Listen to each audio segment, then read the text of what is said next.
Donc, très heureux de vous retrouver et nous commençons une nouvelle Mishnah aujourd'hui. Nous sommes d'Afkav Gimel Amud Bet dans Megillah, le troisième chapitre, à l'avant-dernière ligne, pour ne pas dire la dernière ligne.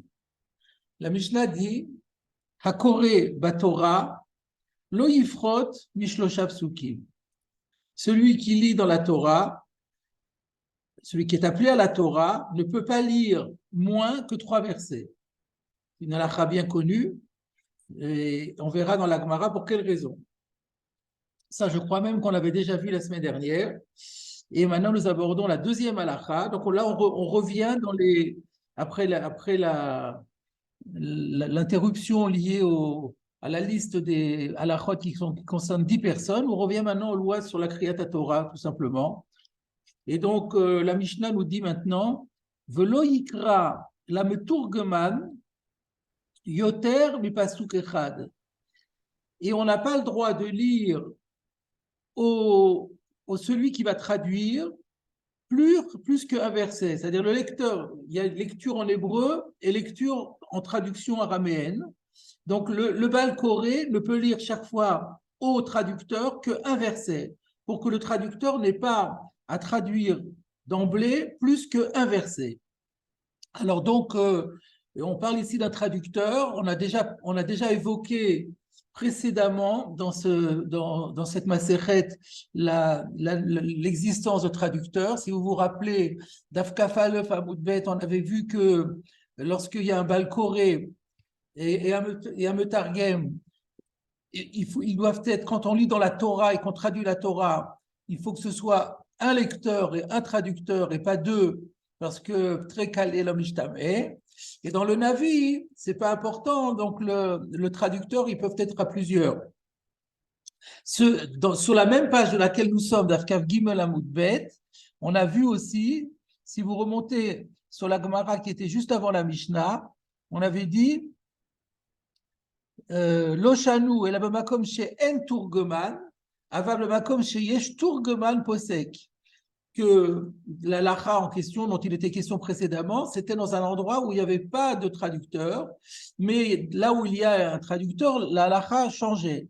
Donc on voyait déjà qu'il y avait des cas, à l'époque de la Gemara ou de la Mishnah, il y avait des endroits où on faisait appel à un traducteur, il y avait des endroits où on ne faisait pas appel à traducteur.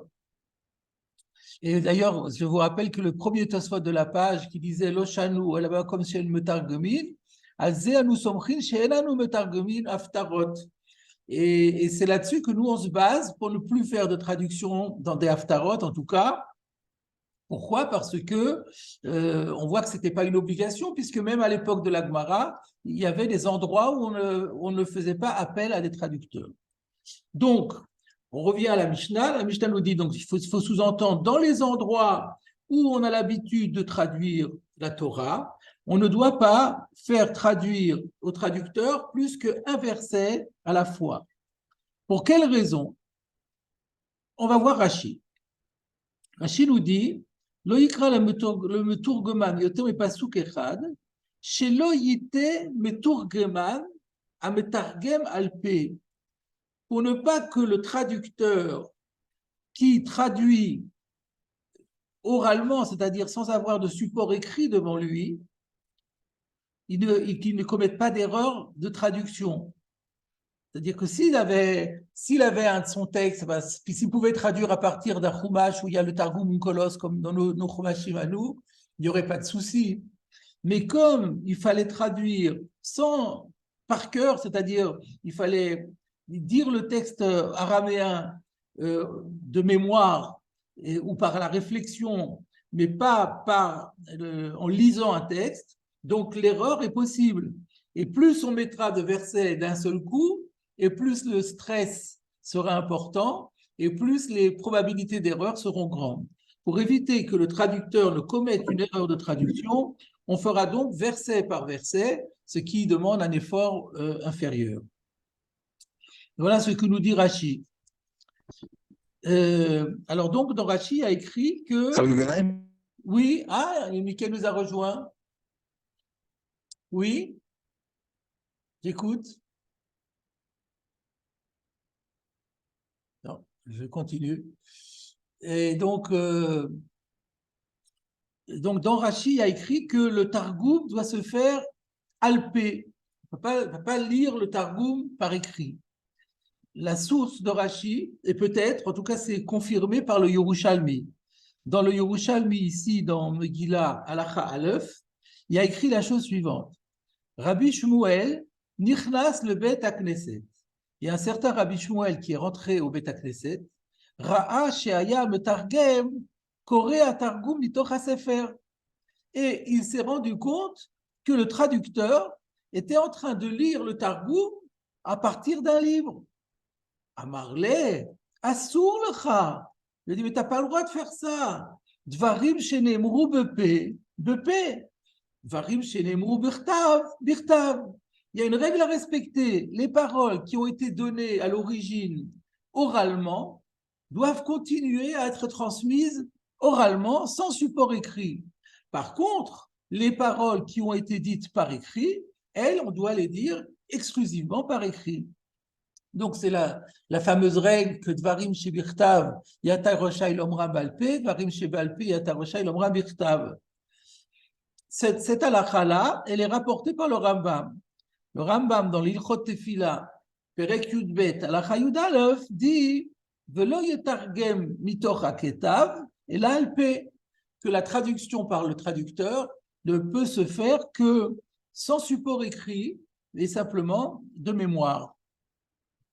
Le problème qui se pose, c'est que le Rambam ramène la halakha pour tous les zmanim, y compris pour Bizman Hazeh. Or, nous savons très bien que la défense de dire des choses orales par écrit, elle est tombée. Le Dvorim Shebirtav, Yata Roshai Lomra Malpe, ou l'inverse, cette halakha n'existe plus, Mishum et la sot. Et donc,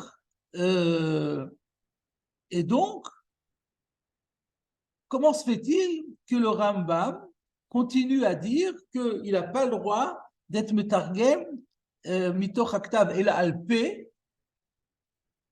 c'est-à-dire que comme c'est Dvarim Shebalpe, d'ailleurs ici il y a un chidouche que Dvarim Shebalpe, tu n'as pas le droit de les écrire et tu n'as même pas le droit de les dire avec un support écrit. C'est déjà quelque chose de nouveau aussi. On ne savait pas ça. Nous, ce qu'on savait, c'est qu'à l'époque, on n'avait pas le droit de mettre par écrit des textes de la Torah orale. Mais dire qu'une fois que ça a été écrit, on n'a pas le droit de lire à travers l'écrit, c'est aussi un peu étonnant. Mais enfin, on peut comprendre que ça va avec, parce qu'on n'avait pas à l'écrire.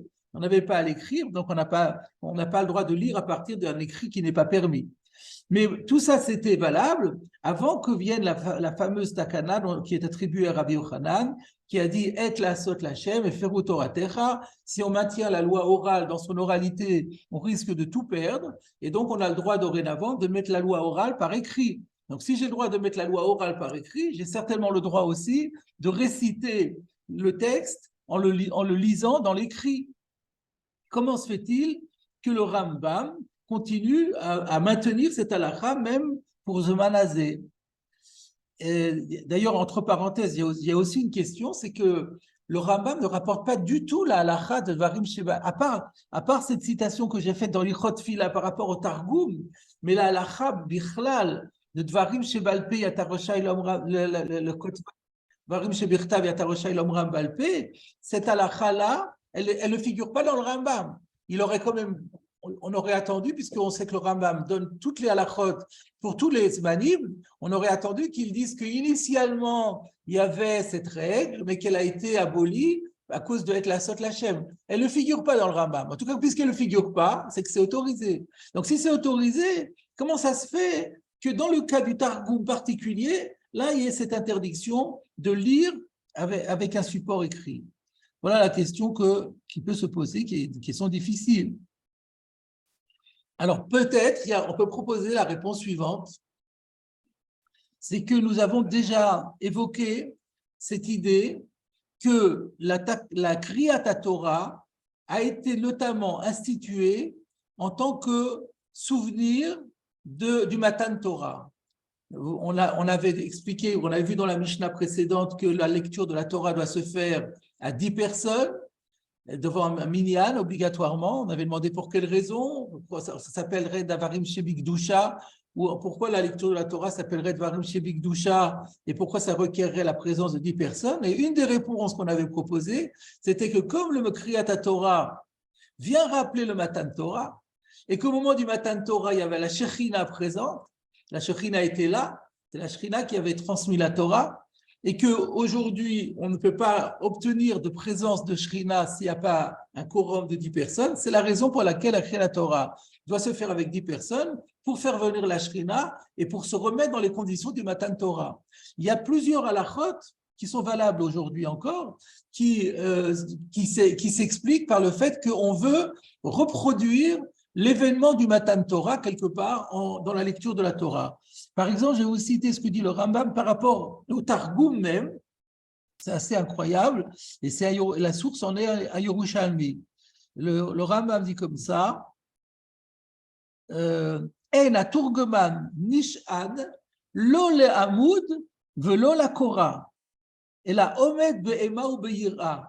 Que le traducteur, il n'a pas le droit de se pencher, de s'appuyer ni sur une colonne, ni sur une poutre. Il faut qu'il se tienne debout sans se tenir à quoi que ce soit. Et il faut qu'il soit empli de crainte, de Ema Ira, de crainte et de frayeur devant Kadosh Baruch Hu. Et c'est la source en est le même Yerushalmi dont nous avons parlé. Et la halakha aussi le dit par rapport au Baal Koré. Le Baal Koré n'a pas le droit de s'appuyer sur la Teva quand il lit. Pourquoi ? Parce qu'il doit être dans une situation de Ema et Ira, comme à l'époque du Matan Torah. Il y a une autre halakha qui est que le Baal Koré ne doit pas être tout seul, il doit être entouré de 2 personnes. Pourquoi ? Parce que pour rappeler que le Matan Torah, il y a eu un sirsour, il y avait eu un émetteur, un receveur, et entre l'émetteur qui était Dieu et le receveur qui était le clan Israël, il y avait une courroie de transmission, il y avait un intermédiaire, un sirsour, en l'occurrence c'était Moshe Rabbeinu. Et pour rappeler cette notion de transmission par un intermédiaire, c'est pour ça que le Baal Koré ne peut pas être tout seul. Il faut qu'il y ait le Baal Koré qui représente celui qui émettait la Torah, une personne qui représente celui qui reçoit la Torah et une autre personne qui représente l'intermédiaire. Donc on voit bien qu'il y a cette règle que le Kriyat Torah doit rappeler par toutes les modalités de cette lecture l'événement du Matan Torah. Et dans ces conditions, on peut expliquer que, étant donné qu'à l'époque du Matan Torah, la Torah a été donnée de 2 façons. Elle a été donnée en partie par écrit, et ça c'est le texte de la Torah écrit, et puis il y avait aussi le Targum qui a été donné aussi, qui a été donné aussi au Sinaï, à la Moshe Sinaï, et qu'on appelle le Targum Onkelos, mais dont on sait qu'il est rapporté que le Targum Onkelos a une valeur toraïque, mais ça c'était oralement uniquement. Donc, étant donné que le Targum, à la base, au moment du Matan Torah, avait été donné de façon orale strictement, et que maintenant, au moment de la lecture de la Torah, on rappelle l'événement du Matan Torah, il faut que lorsqu'on récite le Targum, ce soit aussi de façon strictement orale, exactement comme ce fut le cas à l'époque. Voilà comment peut-être on peut joliment expliquer ce digne du Rambam, qui rapporte que le Metargem n'a pas le droit d'être Metargem Mitoch Haktav, mais uniquement Baal Peh. Ça, c'est un premier point. Deuxième point, que je reviens toujours sur mon Rashi. Rashi a dit, alors, du fait qu'il va traduire Baal Peh sans support écrit, il y a un risque d'erreur, on ne veut pas qu'il se trompe. Cette explication de Rashi, on la retrouve également dans Rabbi Yonatan de Lunel, qui dit exactement la même chose et qui, dans beaucoup de Mishnayot, en fait, s'inspire beaucoup de Rashi. On voit que la plupart du temps, il reprend les explications de Rashi. Le Meiri également dit Shema Yit'e Ameturgeman. Donc, il ne faut pas qu'il lise plus qu'un verset à la fois, qu'il traduise plus qu'un verset à la fois, que le lecteur lise un verset à la fois et que pour que le traducteur n'ait à traduire qu'un verset à la fois. Pourquoi ? Shema Yit'e Ameturgeman, de peur que le traducteur se trompe. Chez où Metargem Alpé, parce que lui, il traduit sans support écrit. Et du coup, les auditeurs vont être trompés. Ils vont être le fruit d'une erreur. Et ils vont croire que la traduction était bonne et ils vont comprendre des choses erronées. Donc ça, c'est la crainte de Shelo Yit'e. Je vous propose maintenant de regarder le commentaire du Ran sur le Rif. Donc le Rif nous évidemment rapporte la Mishnah et donc je lis le Ran. On va lire le Ran en entier. Donc Atkore Batora lo yifrod mishlosh psukim velo yikra la turgoman yoter mipasuk echad darkan haya she'aturgoman haya metargem kol pasuk ou pasuk. Donc l'habitude de l'époque était que le traducteur traduisait chaque verset de la Torah, que des Sheyavinu. Pourquoi faire cela? Pour que tous les auditeurs comprennent le sens de ce que l'on lit. Le fait chez Kulan Ayub Ki'in Belashon Targum, parce que tout le monde était expert dans la langue du Targum, dans la langue araméenne. Sous-entendu, par contre, l'hébreu n'était pas accessible à tout le monde. C'est pour ça qu'on voulait traduire pour que tout le monde comprenne. Le Ka'amar, et donc la Mishnah nous dit, il ne faut pas que le traducteur il attende que le lecteur ait lu 2 voire 3 versets pour se mettre à traduire. Et la kol echad ve'echad metargem bifnei atzmo kodem sheikra ha'acher. Mais il faut que chaque verset, il le traduise séparément avant que le lecteur ne relise un nouveau verset. Et pour quelle raison? Et c'est ça que je voulais essentiellement vous montrer, bien que c'était intéressant de faire tout ce Ran parce qu'il explique joliment les choses. Le fi chez la Torah, tsarich chez Yavinu ayafe. Alors pourquoi il faut faire ça un par un? Parce que la Torah, il faut qu'on la comprenne très bien. Alors, il y a deux points.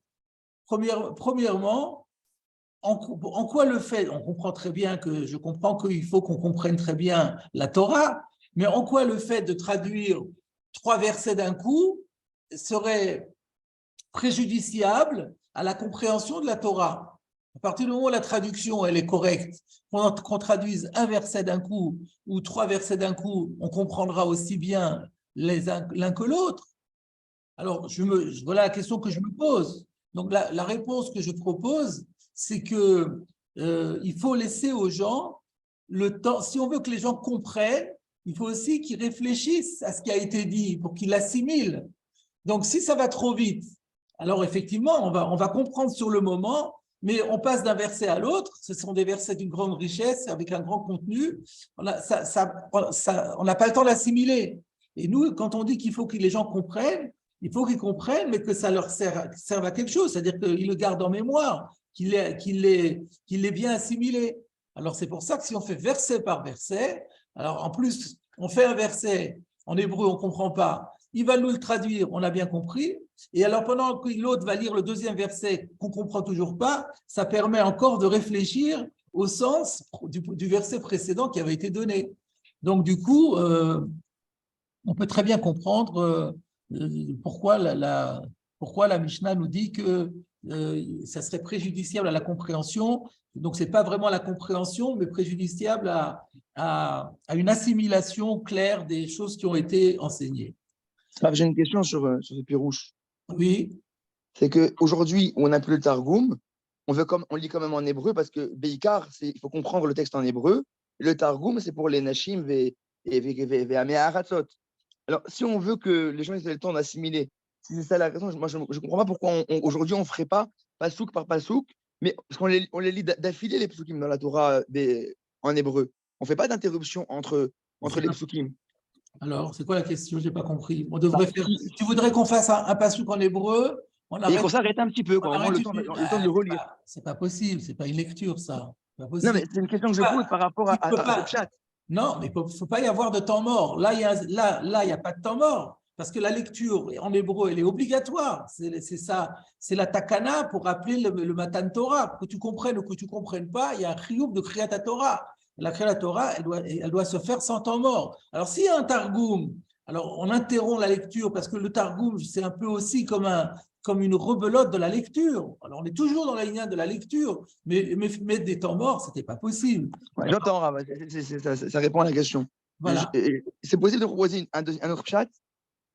Un autre pshat dans le RAN, oui, avec plaisir. Parce que je Oui, ne dans le en fait, de dire que suis pas convaincu bien. si on faisait un premier pasouk, si on lisait en hébreu 3-4 Attends, psukim, tu veux expliquer quoi? Tu veux expliquer, répondre à ta question ou répondre à la question du RAN? non, j'ai un autre chat. Pourquoi? C'est quoi Shkedesh Yavinu Yafé? Ah, c'est quoi? Pourquoi chez Yavinu Yafé? Ah oui, c'est À ça qui Torah, m'intéresse. Alors, ouais, ça m'intéresse. Ouais, vas-y. c'est que si on lit 2-3 psukim, et après on traduit, après on relit 2-3 psukim, il y aura trop d'arrêts et c'est pas assez suivi pour qu'on puisse avoir une entente d'une suite logique et qu'on arrive à bien comprendre la transition des choses et puis l'enchaînement des choses. On va faire un pasouk, on l'aura traduit, après on va s'arrêter encore peut-être 30 secondes ou une minute, ça dépend combien de psukim on va lire, et ça sera trop assuré en fait. Et on va moins comprendre parce qu'il n'y a pas d'enchaînement. Moi, je ne suis pas convaincu. On Hein. comprend moins bien une histoire quand c'est trop entrecoupé, quoi. Au contraire, on a plus de temps pour réfléchir à ce qui a été dit. C'est vrai, mais d'un autre côté, il y a trop de. On sait que l'arrêt de foot, c'est mieux pour être efficace. Plus on fait d'arrêt, et plus les gens ils ont oublié ce qu'on a dit avant aussi. Il y a ces deux paroles. Ok, nounou. Dans ce cas-là, j'aime autant dire ce que j'ai dit moi. Et donc, par contre, là, maintenant, le deuxième point sur lequel je voulais revenir, c'est que on voit que le RAN n'est pas d'accord avec Rashi. Rashi n'est pas d'accord avec le RAN et le RAN n'est pas d'accord avec Rashi. C'est ça que je voulais vous montrer. Il y a une machloket rishonim ici sur la raison pour laquelle le lecteur, traducteur ne peut faire qu'un verset à la fois. Pour Rashi, c'était de peur qu'il se trompe. Et le RAN dit non, ce n'est pas du tout lié à une erreur, on n'a pas de crainte d'erreur. La crainte, c'est que les gens ne comprennent pas bien, n'assimilent pas bien, comme j'ai expliqué. La question est, pourquoi, quelle est la marloquette entre eux? Alors, je n'ai pas de question pourquoi Rachid ne dit pas comme le RAN, parce que, évidemment, la crainte qu'il y ait une erreur, elle est beaucoup plus forte que cette histoire de Yavinu Yafé, qui est un peu discutable, comme on vient de le voir. Alors que s'il y a un risque d'erreur, c'est sûr qu'il y a que s'il faut l'éviter. Donc, je n'ai pas de question pourquoi Rachid n'a pas dit comme le RAN, mais j'ai la question pourquoi le RAN ne dit pas comme Rachid. Alors, on peut proposer, moi je propose, hein, je n'ai pas vu vraiment quelqu'un qui explique ça, mais on peut peut-être expliquer que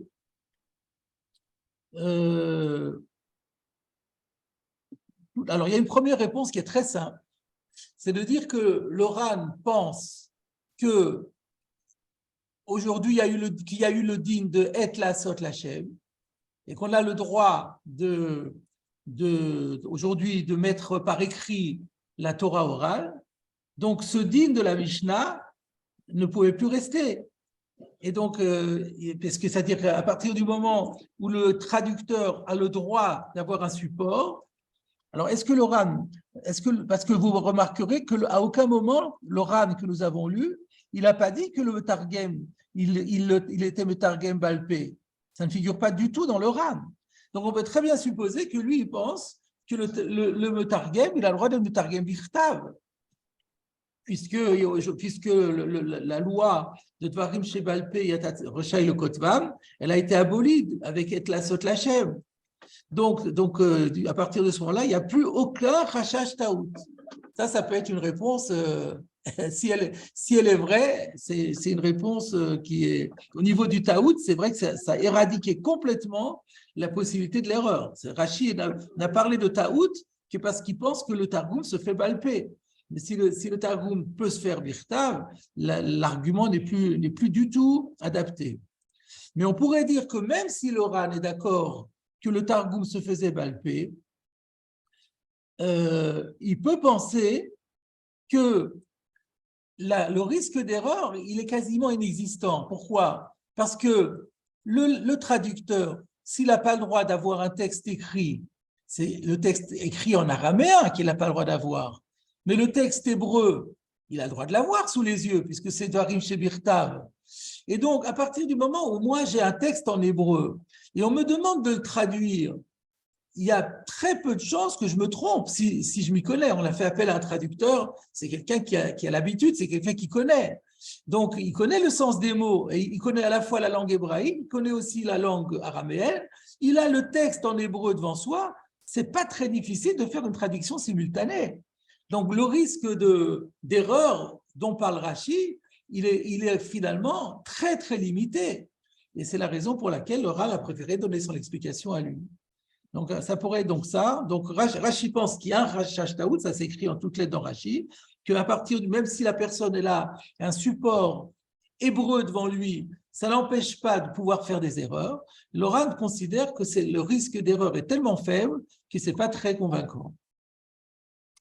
Voilà ce qu'on peut dire sur ce sujet. On continue maintenant, on va avancer dans la Mishnah et on passe donc d'Af Kaf Dalet Amud Aleph. Ubenavi Shlosha. Ubenavi Shlosha. Donc, c'est-à-dire, c'est quoi Navi? Navi, c'est les Haftarot. On a vu déjà cela, qu'après la lecture de la Torah, on lit la Haftara. L'Haftara se lit toujours dans un prophète. Et on a vu aussi qu'à l'époque, le Meturgoman, il traduisait aussi la Haftara, il traduisait le Navi. Alors, on a dit dans la Mishnah que quand il traduit la Torah, il ne peut traduire que verset par verset. Par contre, le Navi, lorsqu'il s'agit de traduire la Haftara, le prophète, Shlosha, 3. Ça veut dire quoi? 3. Rashi, Imirtse. C'est pas obligé. Mais s'ils ont envie, pour gagner du temps peut-être, de traduire les versets 3 par 3, c'est faisable. Si le traducteur a envie, il peut le faire. Ah, mais on a dit qu'il y a un risque d'erreur. Mais ça ne nous dérange pas s'il se trompe. Pourquoi? De l'onafkamine hora'a.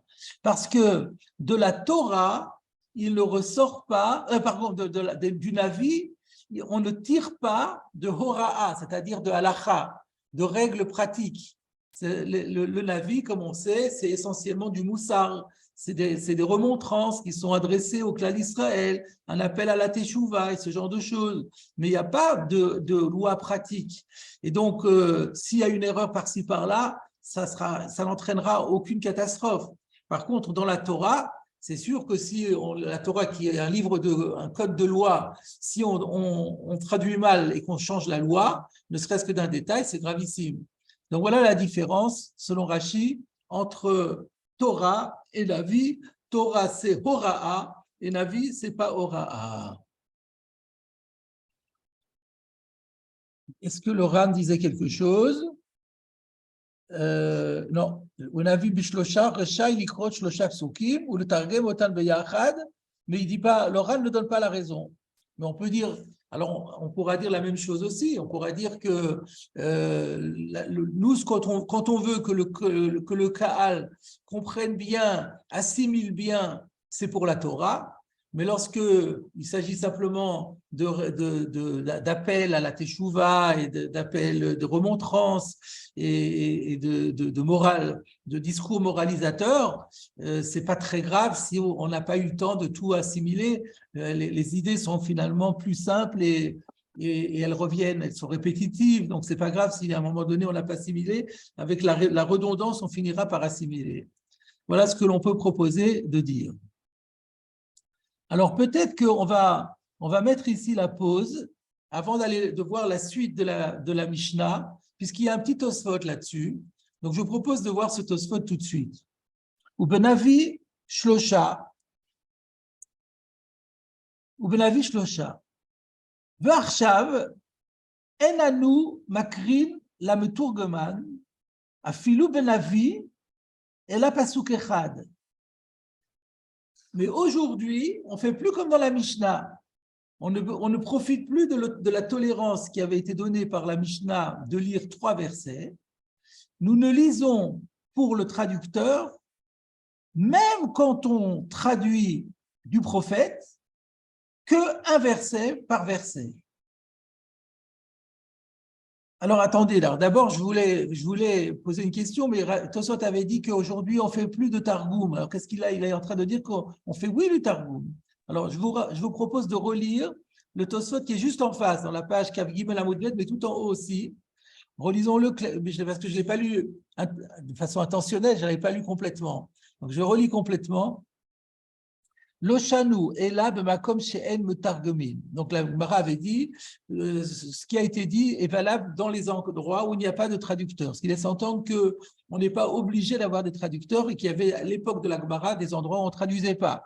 C'est une question de minag. Valzé anu somchin. C'est sur cela que nous nous basons. Shen anu metargumin aftarot shebechol yemot hashana vechen aparshiot. Que nous, aujourd'hui, on ne traduit pas les haftarot de tous les jours de l'année, ainsi que les parshiot. Alors, a priori, ça contredit. Là, on dit qu'on ne traduit pas les haftarot ni les parashiot, et là, il est en train de dire qu'on traduit la Torah et les haftarot. Et puisqu'il dit Enanu makri la Torah afilu benavi, sous-entendu qu'elle va chomer ba Torah. Donc on voit qu'il faisait le Targum et de la Torah et des Nevi'im, et pasouk par pasouk, et plus haut il a dit qu'on ne fait pas. La réponse, C'est le Moadim peut-être. La réponse, exactement. La réponse, elle est très simple. C'est que lorsqu'il y a écrit chez Bechol Yemot Hashana, ça veut dire les haftarot et les parashiot de tous les jours de l'année, c'est-à-dire des Shabbatot normaux, où il n'y a rien de particulier. C'est ça Kol Yemot Hashana. Ce qui exclut les Moadim.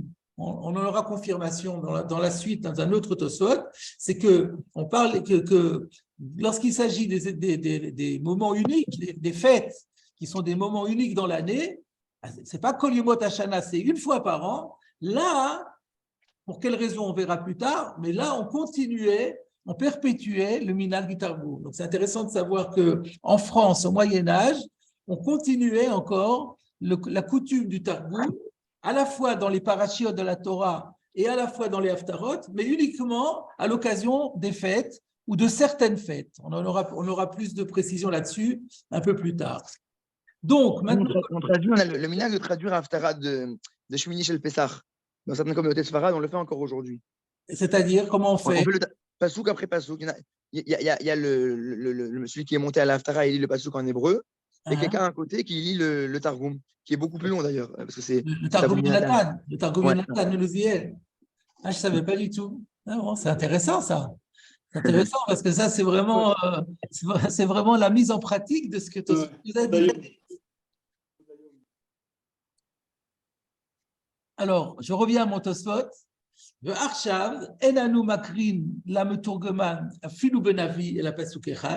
Aujourd'hui, où nous faisons le Targum, comme nous l'avons expliqué dans certaines fêtes, dans la Torah et le prophète, mais nous ne faisons pas, quand on traduit le prophète, nous ne faisons pas 3 psukim par 3 psukim, mais un seul pasouk. Comment se fait-il qu'on fasse le contraire de la Mishnah? Chez l'Oyavolitot, parce qu'on ne veut pas qu'il risque de se tromper. Rak mitrilat haftara, mais quand même, au début de l'haftara, anu makrin shlosha, la meturgoman, on en lit quand même 3 d'un coup. Vous faites comme ça aussi le 8e jour de Pessah, les 3 premiers d'un coup? Non, je ne crois pas, non, il ne me semble pas. Ah, alors c'est pas tout à fait comme Tosfot. Donc Tosfot lui dit les 3 premiers, on les fait d'un coup. Pour quelle raison? Le Odi à Kichel Adin, pour quand même qu'on sache que c'est comme ça la halacha, ilo de chayshinan sheyite, et qu'on devrait le faire si on n'avait pas la crainte qu'il se trompe. Donc le din est de faire 3 à condition qu'il n'y ait pas de crainte qu'il se trompe, mais nous qui avons la crainte qu'il se trompe, alors nous on en fait, on le fait un par un. Donc, il y a aussi dans Avraham Zaken, quand 2 personnes se marient dans certaines communautés, tunisiennes particulièrement, on sort un Sefer Torah, on fait Avraham Zaken, et chaque verset est lu en hébreu et aussi en Targum. Ça, c'est la Torah, pas l'Haftara. Non, la Torah. Parce qu'après, il y a une Haftara spéciale aussi, non? Ça dépend. Mais en général, c'est sur le texte de la… D'accord. Et là, c'est évidemment pasouk par pasouk, parce que dans la Torah… Oui, il y a pasouk par pasouk. Ça c'est obligatoire. Ouais. Alors, Je vais d'abord citer le Tosfot Arosh. Le Tosfot Arosh ici est un petit peu différent de ce que dit Tosfot chez nous. Tosfot Arosh nous dit où est-ce qu'il est, Tosfot Arosh? Un instant, je ne le trouve pas.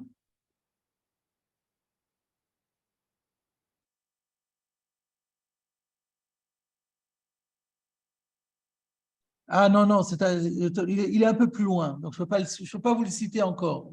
Il va donner une autre raison que Tosfot pour dire pourquoi nous faisons le כך אנו עושים כן לקרוא בהתחלה כשמפטירין שלושה פסוקים ואחר כך קוראים אחד אחד, mais c'est pour, je ne peux pas vous le dire encore parce que c'est sur la suite de la Mishnah. Bon, alors, le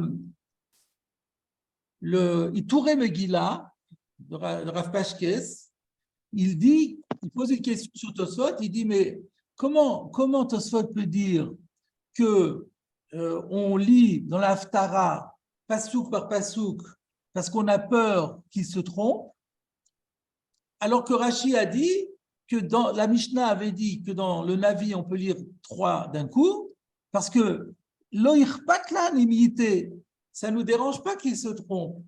Alors, comment Tosfot a dit qu'on a peur qu'il se trompe, mais on s'en fiche, même s'il se trompe, ça ne nous dérange pas. Donc, il en déduit que Tosfot est cholek sur Rashi, que Tosfot n'est pas d'accord avec Rashi pour dire que la raison de la défense dans la Torah, c'était de peur qu'il se trompe, et que dans la vie, il n'y a pas d'erreur, il n'y a pas de crainte qu'il se trompe. Pour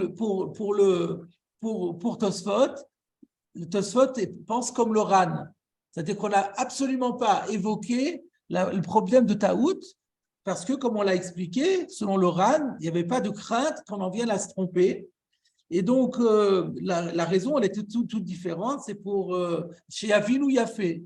Alors, Yavinu Yafé, on avait dit que dans l'Haftara, ce n'est pas grave, chez Yavinu Yafé.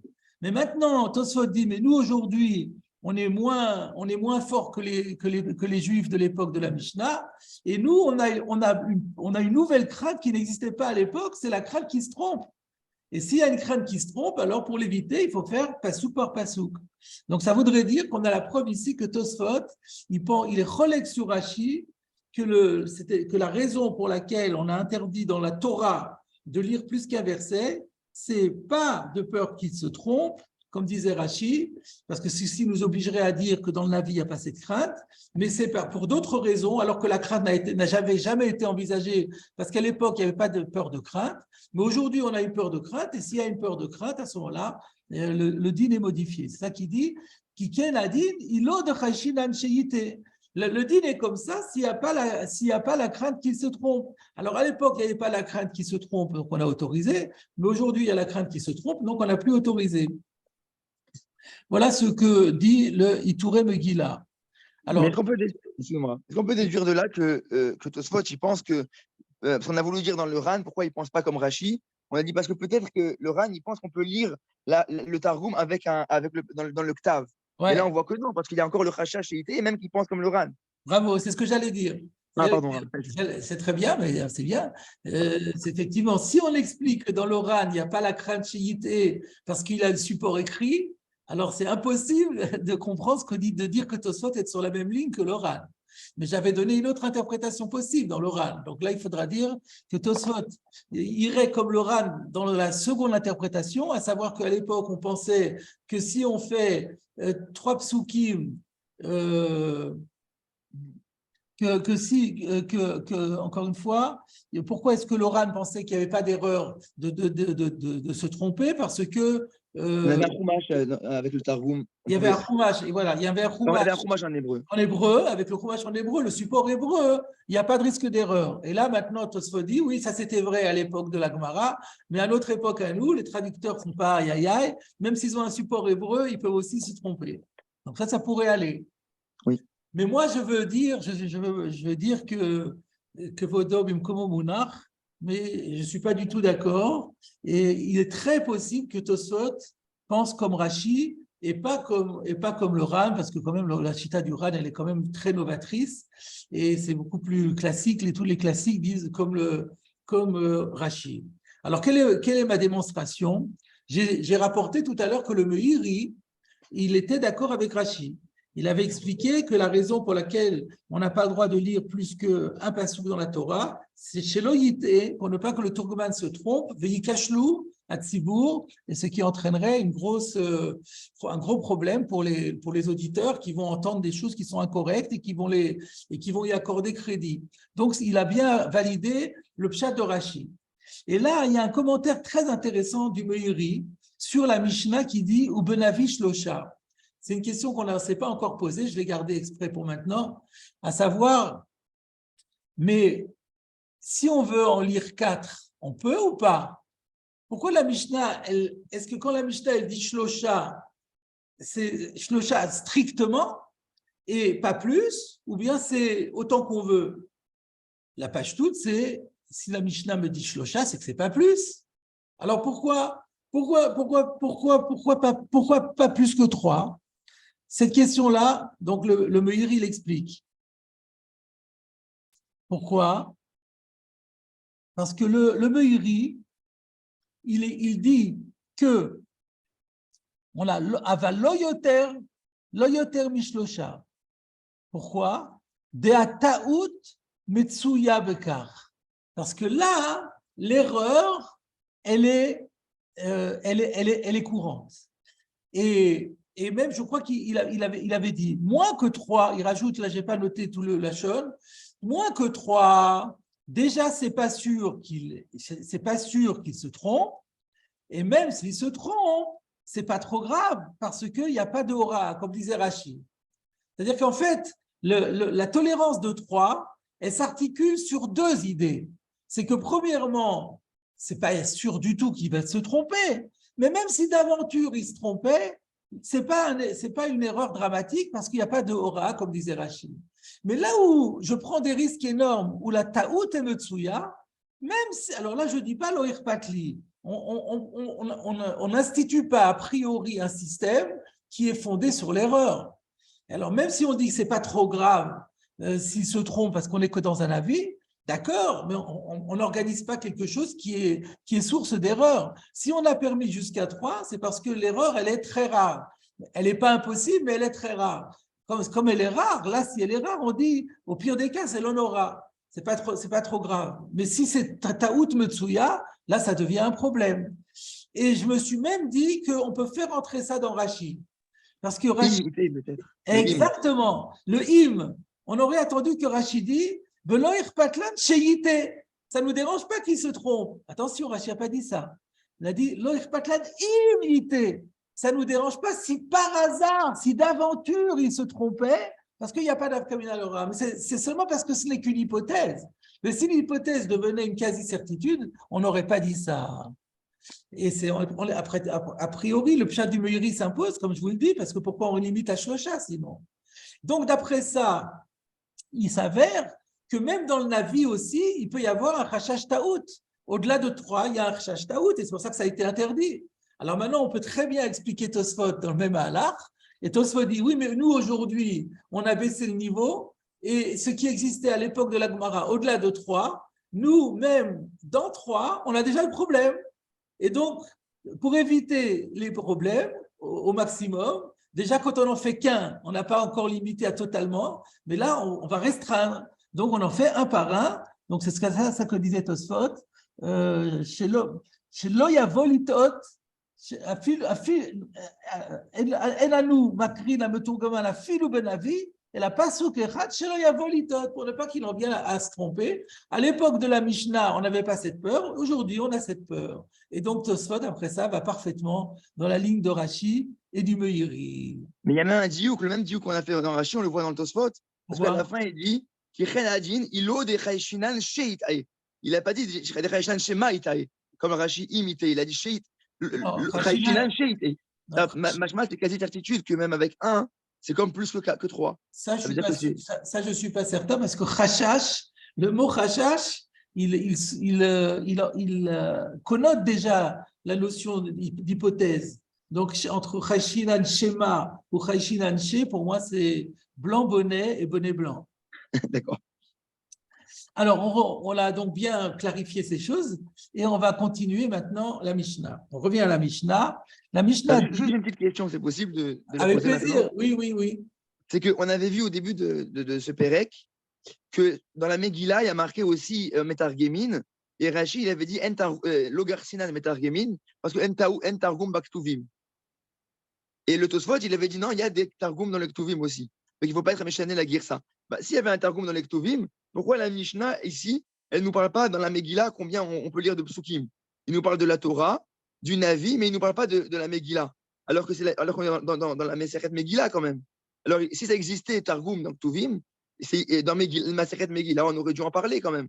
Et si on n'en parle pas, peut-être c'est une indication pour Rashi que En Targum Baktuvim, Logar Sinan Metargemin. Peut-être, hein, je ne sais pas, c'est une petite remarque. D'accord. Donc, en fait, ici, la Mishnah n'avait pas à en parler, parce que là, on parle de la Kriyat Torah de toute l'année. On n'est pas dans le Megillah. Mais c'est vrai que comme on a donné précédemment, c'était au début du Pérec, on a donné des lois sur la Kriyat Megillah. Alors, tu as raison de dire que quelque part, on aurait dû nous donner aussi les règles du Targum. De la même façon que la Mishnah ici, elle nous donne les règles du Targum sur la Torah et sur la Haftara. Quelque part, on aurait dû trouver aussi les règles du Targum dans la Mishnah sur la Megillah, dans la Masechet Megillah. Donc, c'est effectivement un argument en faveur de Rashi. On continue dans la Gemara, dans la Mishnah, pardon. Hayu shloshtan shalosh parashiot korin echad echad. Maintenant, on a dit que le Targum pouvait lire 3 versets dans le prophète d'affilée, mais pas toujours. Si les 3 versets constituaient 3 parachiotes différentes, c'est-à-dire qu'il y a, vous savez, il y a un blanc dans le Navi, un blanc pour séparer les versets, pour faire que c'est une nouvelle paracha. Si les 3 versets sont séparés par des blancs, de telle manière que chaque verset, c'est une paracha en soi. Ayush loshtan, shalosh parashiot. Si les 3 constituent à eux 3 parachiotes, korin echad echad. Alors là, il faut lire chacun séparément. Il n'y a plus la tolérance des 3. Pour quelle raison? Alors, ça, Rashi ne nous le dit pas. Mais par contre, lisons déjà Rashi. Ve'im ayush loshtan v'chule, bigmara mefaresh echa mishkachatla retsufim. C'est dans la Gemara qu'on expliquera comment on peut trouver 3 parachiotes retsufim, parce que c'est de ça qu'il s'agit. On parle de 3 versets d'affilée, donc ils sont retsufim. Et on est en train de nous dire qu'il y aurait une possibilité que les 3 versets d'affilée soient tous séparés par des blancs, de telle manière qu'il y ait 3 parachiotes distincts. Parce que si c'était paratsouf, alors évidemment, si c'est paratsouf, si je prends un verset dans un paracha, un verset dans une autre paracha, alors là, c'est très facile. On pourrait trouver des versets qui, à eux seuls, forment une paracha entière, mais qu'on ait un phénomène suivi de 3 versets qui, chacun, un verset égale une paracha, ça a l'air d'être quelque chose de très étonnant. Alors, Rashi nous dit, dans la Gemara, on va expliquer où est-ce qu'on a une occurrence où on trouve 3 versets, chacun valant une paracha, et qui soient à la suite les uns des autres. Alors, là, j'hésite sur la marche à suivre. Je crois qu'on va continuer la Mishnah. Parce que là, on pourrait faire un Tosfot, mais tant qu'on n'a pas fait la Gemara, c'est un peu compliqué. Alors, je préfère qu'on lise d'abord la Mishnah jusqu'au bout. Alors, on arrive maintenant à une autre règle. Medalgim benavi ve'en medalgim batorah. On a le droit, quand on lit la Haftara, de sauter d'un passage à l'autre. C'est-à-dire, on lit un passage du Navi, on saute quelques versets et on reprend la suite. Mais dans la Torah, ce n'est pas possible. Dans la Torah, on doit faire une lecture sans sauter le moindre mot, le moindre verset. Rashi, Medalgin benavi, ça veut dire quoi? On saute dans le prophète, mi parsha, le parsha. C'est-à-dire, on est dans une paracha, et alors on peut quitter cette paracha et aller dans une autre paracha. Que ce soit la paracha suivante, ou même si c'est une autre paracha, ça n'a aucune importance. On peut partir d'une paracha et aller sauter des versets pour se retrouver dans une autre paracha. Ve'en medalgin baTorah. Par contre, dans la Torah, on n'a pas le droit de le faire. Pourquoi? Chez Hashomea et Akofetz mimakom le makom en libo meyushav lishmoa. Parce que celui qui entend le lecteur qui saute comme ça d'un endroit à l'autre, son cœur littéralement n'est pas en paix pour bien écouter. Une manière de dire qu'il est perturbé parce qu'il ne sait pas où on est, jusqu'à ce qu'il retrouve l'endroit où il se trouve, etc. C'est perturbant. Quand on suit, nous aujourd'hui, on n'a pas de problème parce que les haftarot sont construites et donc quand on saute des versets, à moins qu'on lise dans un Tanakh, les choses se suivent les unes aux autres. Mais quand on suit dans un Tanakh, justement, alors c'est difficile. D'ailleurs, aujourd'hui, il y en a qui ont l'habitude de lire dans des Sfarim, dans des Nevi'im, qui sont écrits comme la Sefer Torah. Et il y en a qui ont l'habitude de lire dans des Tanakh. Alors, quand on lit dans un Tanakh, et le maftir, en tout cas, celui qui lit le maftir, et des fois on saute, alors il faut lui mettre au crayon auparavant pour montrer où est-ce qu'il prend, où est-ce qu'il reprend. Donc, en tout cas, pour le lecteur aussi, s'il n'a pas les repères en question, il risque d'être perturbé. Donc, c'est la raison pour laquelle, encore une fois, on retrouve le même principe. Si c'est pour le prophète aussi, il sera perturbé. Mais ce n'est pas grave, mais pour la Torah, on ne peut pas se permettre que ce soit perturbé. Mais Rav, dans la Kriya des Ta'aniyot, on lit Vaïchal Moshe, on saute à peu près une ou deux colonnes pour après reprendre les sols l'errant. Ah ouais.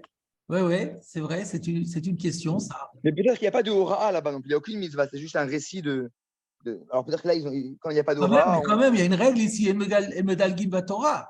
C'est vrai. Alors effectivement, c'est une question que j'avais vu poser, mais je me rappelle plus quelle réponse on avait donnée. Je vérifie si Laurent avait dit quelque chose.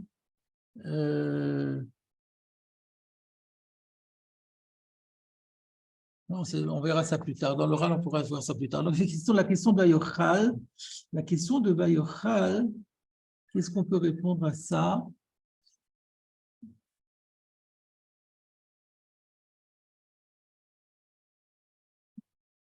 Quand on dit Bayochal, on saute quand même.